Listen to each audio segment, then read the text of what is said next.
So I came across this amazing sighting of a garden orb-web spider with a grasshopper kill in a web. So this is actually a female garden orb-web spider. The male's a lot smaller. And what she's actually busy doing there now is she's injecting it with venom. So the venom of any of your orb-web spiders are actually not harmful to humans, but very potent towards their prey species. So after she injected it with venom, she'll actually spin it into a cocoon and leave it there for a while so that the venom actually takes effect on the grasshopper. Later on, she will come back and actually suck out all the innards of the grasshopper so she can get necessary nutrients from it, and then she will actually leave the carcass in the web itself, and that will act as a camouflage for the spider itself, but as well as a strengthening for the web.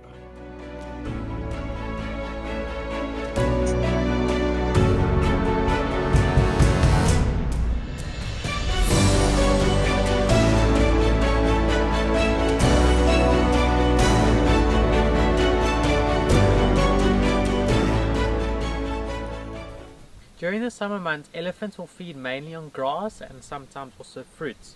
But going into winter, the grass is not so good, so they resort to more of the trees. They'll be going after basically the inner bark, which is this red layer you'll see here. So they'll debark trees like this using their tusks. So you'll see there are these lines here where they'll put their tusk to break open the bark, which they'll then grab with their trunk and then strip it off in these nice long pieces like this. They'll then chew it, going for that inner layer. So that inner layer is the area where the moisture and the nutrients are transported from the roots up to the leaves.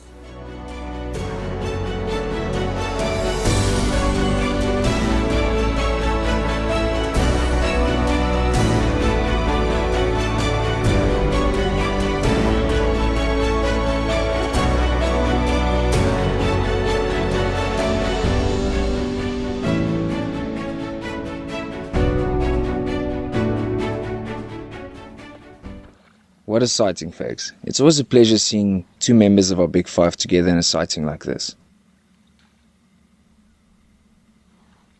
So why would we find these two species at a watering hole like this? Well, it's quite a simple reason. It's the mud wallow, and you might have seen this before. It's where the animals go into the water and they cover themselves with mud, as you can see with the buffalo doing around his neck area and his body and his horns. And the rhino will also do this. And afterwards they would find a tree or a nice rock called a rubbing spot that you will see the mud layer on, where they reuse it and rub themselves every time to get rid of ticks and condition their skin, condition their hair.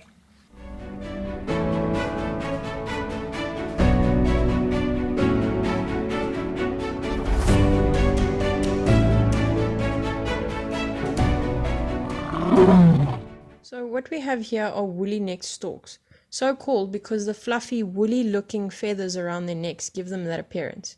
And they are quite common on Kapama, and you will see them most often here at the watering holes. Now what this one is doing is it's wading around, moving its head side to side, feeling around for any small creatures that it's likely to catch.